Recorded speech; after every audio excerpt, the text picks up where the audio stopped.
For generations, the tobacco industry has tried to convince millions of people that smoking is cool, sexy and completely harmless. And they've done a good job, for every day we smoke billions of cigarettes, year in and year out. In fact, it's one of the most successful advertising campaigns in history, and one in which seduction, suppression and the distortion of facts have been a crucial element. Because for more than 50 years it's been a well-known fact that smoking causes cancer, and despite the fall in tobacco consumption in developed countries, the global consumption of tobacco continues to rise. Smoking is still one of the most frequent causes of death in the world, and the number of people who die due to smoking is now over 4 million a year. The epidemic, as the World Health Organization calls it, will apparently never end. What a comfort a smoke can be. Some artists find they can't paint without a puff. The film star would be lost without the added glamour of a cigarette. Today, we're only too pleased to be able to do this. We present the family model. When father says puff, we all puff. Cigarettes have always been linked with relaxation and enjoyment, in the beginning only for a few exclusive groups. But in the 20th century, mass production and modern marketing made cigarettes available to the masses. Before the development of the cigarette manufacturing machine, it was very expensive to make cigarettes, so very few people could afford them. And with the development of a machine that would make cigarettes, it brought the cost way down. The second important development was the development of safety matches, so people could light the cigarettes. And the third, and probably the most important one, was the development of modern advertising and public relations, which occurred in the 1910s. And the first really big push for cigarettes came in World War I, where the tobacco companies arranged for the troops to get free cigarettes. During World War I, cigarettes were included in soldiers' rations, and one European and American military company after another smoked their first cigarettes in the dismal trenches. Lucky Strike means fine tobacco. When the war ended, millions of young men were regular consumers of tobacco, and with the persuasive help of massive marketing, the decade between 1910 and 1920 saw the consumption of cigarettes in the US alone rise sixfold. The tobacco industry pioneered many of the techniques that we now celebrate in mass marketing. 1923, Lucky Strike means fine tobacco was spelled out in enormous letters over Times Square. And that's the first time that was ever used. Tobacco was then later pioneered in radio and mass distribution magazines, women's magazines, sports magazines. The tobacco industry was soon to realize that women too were a huge potential market, even though only a small number of women smoked in the 1920s, for the moral of the times dictated that women should not indulge. But with a sure sense of the times, the tobacco industry launched a creative marketing campaign. One day, Mr. George Hill, president of the American Tobacco Company, called me in and said, "We're losing half of our market." And I said, "Why, Mr. Hill?"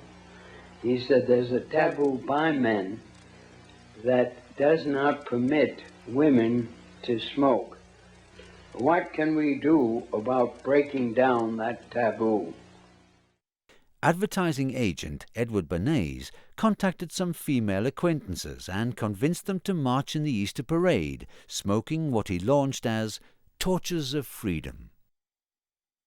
Next morning, there wasn't a newspaper in the United States, even the New York Times had a front-page story, "Debutantes light torches of freedom to protest man's inhumanity to women by a taboo against smoking."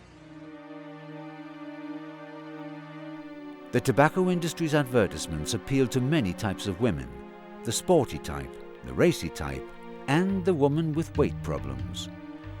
"Reach for a Lucky instead of a sweet," urged the manufacturer of Lucky Strike. In the 20s, the number of women smokers trebled, as did the production of cigarettes.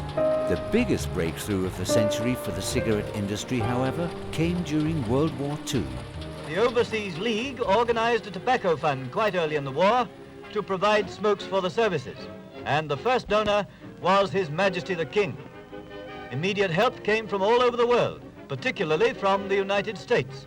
In the first year, over 70 million cigarettes were thus sent out. Smokes are in camp and the boys feel as delighted as you do. By the end of the war, 4 out of 5 British men smoked. In the post-war era, the need for cigarettes created long queues outside tobacconists. Once again, the American tobacco industry came to the aid of cigarette-hungry Europeans. A major part of the Marshall Plan to rebuild Europe was free tobacco. So between 1945 and early 1950s, 90,000 tons of tobacco were sent free of charge to Germany. And $1 billion was spent on tobacco to be distributed free to the Europeans. Whilst cigarettes were being smoked as never before, critics began to warn against them, for it was common knowledge that cigarettes caused throat irritation and coughing. But then, an increasing number of scientific studies indicated a far more serious effect of smoking. Coffin nails. Yes, that's what cigarettes are, according to the Medical Research Council. We've all heard something of the kind before, yet almost everybody smokes, including thousands young enough to know better. And as smoking is nowadays allowed nearly everywhere, it's on the increase year after year. So is lung cancer. In the early 1950s, there were several very important complementary studies that were done. Sir Richard Dahl did his very large epidemiological study showing that British doctors who smoked got lung cancer a lot more than British doctors who didn't smoke. At the same time, Ernst Winder here in the United States did experiments where they painted mice with tobacco tar and got cancer. And those two facts coming together attracted a huge amount of public interest. The Reader's Digest, which is published in many different languages and is one of the most widely read magazines, wrote about the convincing studies, and the rest of the press followed suit in what was to be the worst crisis yet for the tobacco industry, as tobacco sales fell for the first time, as did stock by 10%. With most products, if you find a tainted product, people bottled water or aspirin or something, that whether it's tainted, the manufacturer just pulls it off the market and fixes the problem. Well, that wasn't how the tobacco companies responded. There was a very famous secret meeting in late 1953 at the Plaza Hotel in New York City, where the leaders of all the big tobacco companies got together with their lawyers and of the public relations firm of Hill and Knowlton, and came up with a brilliant strategy of quote, creating controversy. Said the boss to his senior VP, I want you to listen to me. I mean it, no joke. This Newport's a smoke with a smooth taste. I know you'll agree. oh, smoother Newport. According to this nationwide survey, more doctors smoke Camels than any other cigarette. The tobacco companies had understood at that point that they didn't really have to convince people smoking was safe, which was impossible. They just had to convince them that the case was still open. On January the 4th, 1954, the tobacco industry launched a full-page advertisement in 448 American newspapers under the headline, "A Frank Statement to Cigarette Smokers." The industry wrote, "We accept an interest in people's health, but we believe the products we make are not injurious to health." And in the same ad, the industry said it would establish a tobacco industry research committee to investigate the connection between tobacco and health. The purpose of the organization that they set up, the Council for Tobacco Research, was simply to distract people from the real issue, to enable the industry to say, we're studying the problem, look at all the money we're giving for tobacco health research, and when we finally come up with an answer, we'll let you know. Well, and for the next 40 years, They said, we have no evidence that there's any tobacco hazards. We're studying this problem. It needs more research. We need to make sure it's based on sound science. Our reporter interviewed Sir Alexander Maxwell, chairman of the Tobacco Manufacturers Standing Committee. So far, what are the conclusions reached by your organization? They are given very clearly in the annual report which we've just issued, and which shows, I think, that there is need for much more research over a wide area, and in my opinion, to single out smoking as a causal agent is, on the evidence to date, completely unjustified. Well, thank you very much, sir, for your help. Well, thank you very much for letting me put our views forward. You better have a cigarette before you go ahead. Thank you. Goodbye.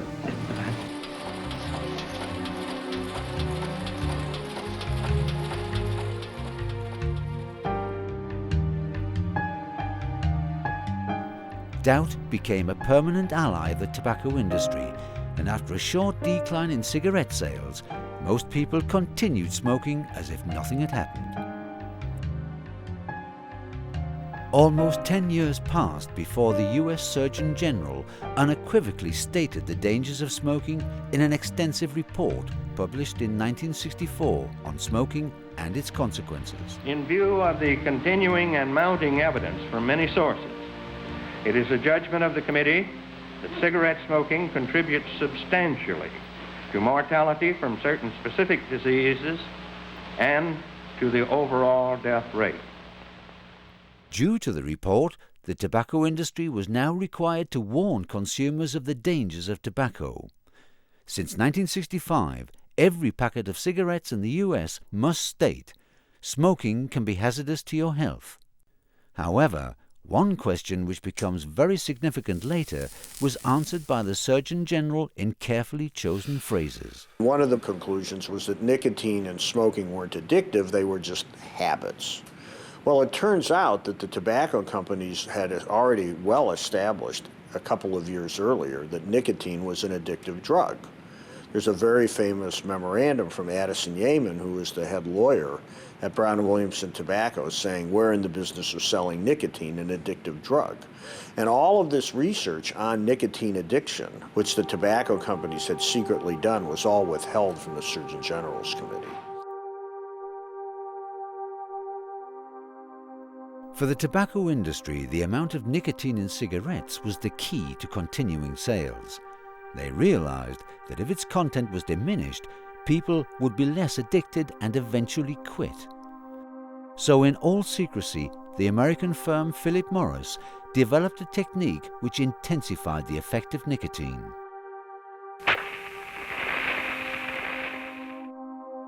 The tobacco industry in the mid-1960s starts adding ammonia to tobacco leaves during the processing so that you get this very hard, free-based impact. And what it does is it delivers the nicotine to the bloodstream very, very rapidly, and so you get a big kick. It's called freebasing, and this same process was later imitated in the manufacture of cocaine in order to make crack cocaine in the 1970s. And the cigarette that this was done with was Marlboro.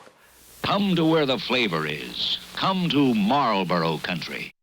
If you look at the internal industry documents, all the other companies, Reynolds, Lorillard, and so forth, they're all saying, why is Marlboro doing so well? And they start reverse engineering the process and looking at the chemistry, and they find out that Philip Morris has been adding ammonia, and so most of the major tobacco manufacturers, they started freebasing their tobacco, producing this much more addictive, much more powerful cigarette. The consumption of tobacco continued to rise rapidly. In 1960, the world's population smoked 2,000 billion cigarettes, but by 1970, it had reached 3,000 billion. In the US, cigarettes were the most advertised product on radio and television, but in the late 60s, the industry began meeting opposition, and a so-called fairness doctrine in American law forced TV stations to provide free advertising time for anti-smoking campaigns. This young man has just quit smoking for a variety of intelligent reasons. Now he faces the biggest test of all. For a few years, there was a tremendous amount of anti-smoking advertising run nationally. And even though the tobacco companies were running 3 times as much advertising as the health message was, that's when we saw the first long, continued drop in cigarette consumption. Hey, does anybody want a cigarette? Everybody's beginning to get the message. Cigarette smoking is nowhere. Kick the habit! Now, the tobacco companies realized these ads were killing them. And so the tobacco companies went to Congress and said, okay, we want you to ban cigarette advertising on radio and television. Now, most people think that was a victory for the health groups, but it was actually a defeat because it knocked all of the anti-smoking ads off the air for decades. Even though tobacco ads are prohibited on TV, cigarettes are still shown on the screen as an insistent industry finds new ways of promoting their products. It was really the tobacco companies who pioneered the idea of product placement, and they paid, for example, Sylvester Stallone to smoke in several of his movies. They paid to get Lark cigarettes into License to Kill, a James Bond movie, because they recognized the tremendous emotional power, particularly with kids, of seeing smoking in the movies. They paid for Superman 2, obviously a kid-oriented movie, in which Lois Lane chain-smoked Marlboro. And Lois Lane had never smoked in comic books, had never smoked in the Superman TV series, in any other representation of Lois Lane, she simply had never smoked. And in the climactic event of the movie, Superman is thrown into the side of a giant Marlboro truck. A truck never before in existence and only created for this movie. And that movie is still today shown on primetime TV. And it's basically a Marlboro ad. Perhaps the most egregious example of targeting to children was when R.J. Reynolds introduced a cartoon character named Joe Camel with highly visual ads that appealed to young people. It's not surprising that almost immediately after the introduction of the Joe Camel cartoon character, smoking of Camel cigarettes among young people increased. The cartoon character Joe Camel became better known among American children than Mickey Mouse. And in just 4 short years, Camel's market share amongst young people rose from 0.5% to 32%. The sad story is the fact that the tobacco industry knows that, at least in the United States, 90% of all new long-term smokers start as children. And the tobacco industry knows that if they don't hook them as kids, they won't hook them as adults. Their marketing reflects that.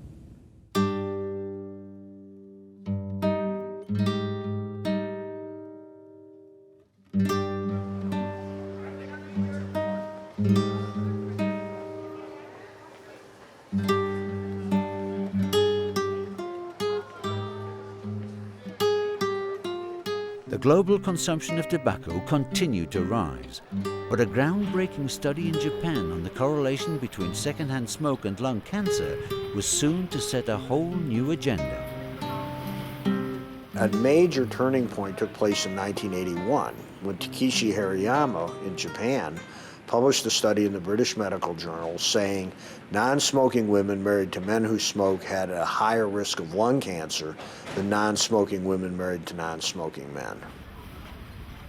Over a period of 14 years, Professor Hirayama from the Japanese Cancer Institute studied the frequency of lung cancer among 91,540 non-smoking women whose husbands were smokers.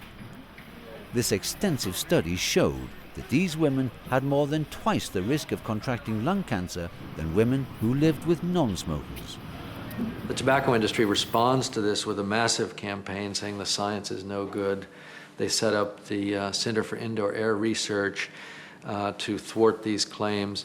They basically try to redistribute the blame and say the problem is not with other people's smoke, it's with bad ventilation, so that the buildings are sick. And they invent this concept of sick building syndrome, because this was a really crucial political issue for them. If it was one thing if smokers were killing themselves, it's something else if smokers are killing other people.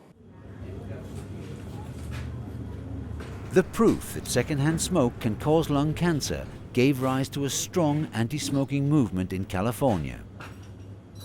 And as one of the first states to do so, California introduced strict rules concerning smoking in workplaces, and the Department of Health launched a massive campaign.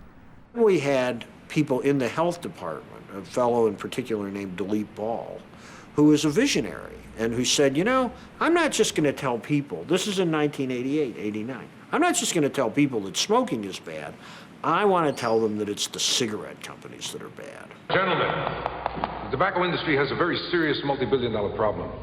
We need more cigarette smokers, pure and simple. And so the original ad run in the California anti-smoking campaign in 1990, it showed a group of people sitting around a table in a boardroom laughing about addicting people. So forget about all that heart disease, cancer, emphysema, stroke stuff. We're not in this business for our health. It was an absolutely radical departure from anything that had ever been done before. And the whole idea of the California campaign was three messages. The tobacco companies lie, nicotine is addictive, and secondhand smoke kills. The campaign in California had an enormous effect. In its 14-month duration, the percentage of smokers fell from 26% to 16%. The pressure on the industry increased, and several American states prohibited smoking in public buildings and restaurants. Then, in 1994, during a congressional hearing held to clarify legislation on tobacco, the industry suffered its most serious defeat. Please consider yourself to be under oath. During the hearing, 7 executives from the industry were asked whether they would acknowledge that nicotine was addictive, as indeed they had done secretly 25 years earlier. Just yes or no. Do you believe nicotine is not addictive? I believe nicotine is not addictive. I don't believe that nicotine or our products are addictive. I believe nicotine is not addictive, yes. I believe that nicotine is not addictive. I believe that nicotine is not addictive. And I too believe that nicotine is not addictive. That day that the New York Times came out with that story, April 15th, 1994, I was in the elevator, a woman was standing next to me and I was reading the story.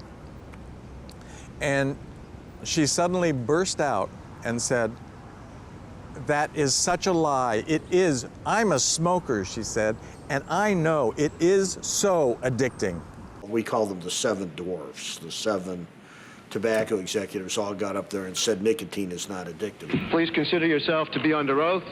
You know, undermining the legitimacy of the tobacco industry is a tremendously important part of a tobacco control program. If you're that hearing was converted into a 30-second spot here in California that was used in their anti-smoking education program. Not addictive, not addictive, not addictive. Shortly after the congressional hearing, another case which questioned the tobacco industry's credibility was brought forward. For several years, an employee of the American tobacco manufacturer Brown & Williamson had photocopied thousands of secret documents. These were documents between their highest level executives, their highest level scientists, their highest level lawyers and public relations people, and they were very, very frank. And in there we found the memo from Addison Yeaman at Brown & Williamson saying we're in the business of selling nicotine, an addictive drug, in 1963. We found the agreement with Sylvester Stallone to smoke Brown & Williamson products in several of his movies for $500,000. We found the evidence that they clearly understood that smoking caused cancer in the early 50s. There were the papers about smoker compensation in engineering cigarettes. And it was just amazing. I mean, looking inside, it was like being led into Hitler's bunker in World War II.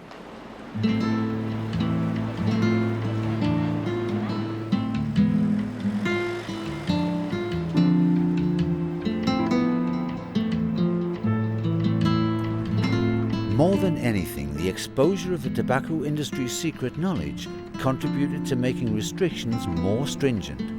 with a ban on advertising, the introduction of smoke-free workplaces, anti-smoking campaigns, and higher taxation, all effectively implemented by health authorities. In the US, the consumption of tobacco peaked in the early 80s, and over the next 10 years also fell in most European countries. The global consumption of tobacco, however, is still rising, especially in third world countries. China is being described as a gigantic market. China smokes a third of the world's cigarettes. Japan smokes. Asia is growing very, very rapidly. By World War II, there were very few cigarettes still smoked in India. Now they smoke many, many hundreds of billions.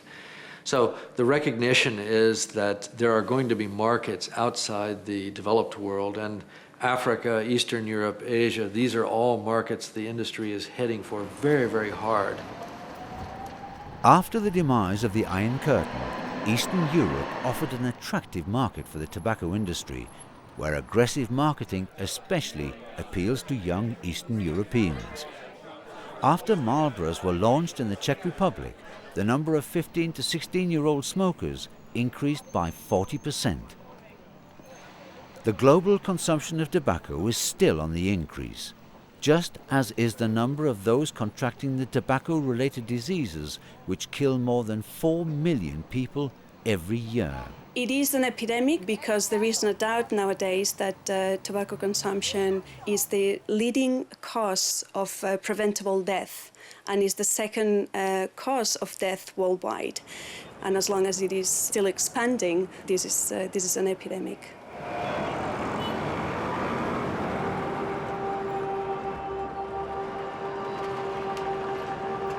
The tobacco industry is producing not just cigarettes, but an image of smoking. They're producing an image of smoking which is safe, sexy, even risky in a good way, like bungee jumping or skydiving. This, you have to realize, is the most successful propaganda campaign in modern history. It's managed to convince hundreds of millions of people that smoking is acceptable, that it's safe, that it's desirable, that it's attractive, and it's going to be successful for a long, long time. You know, if someone came down from Mars today and said, I have a new product that will kill 5 million people in the world, it's addictive, we'll get most people will start using it when they're kids before they really understand what's going on, and we can make a lot of money. No government in the world would allow them to do that. No government in the world would allow them to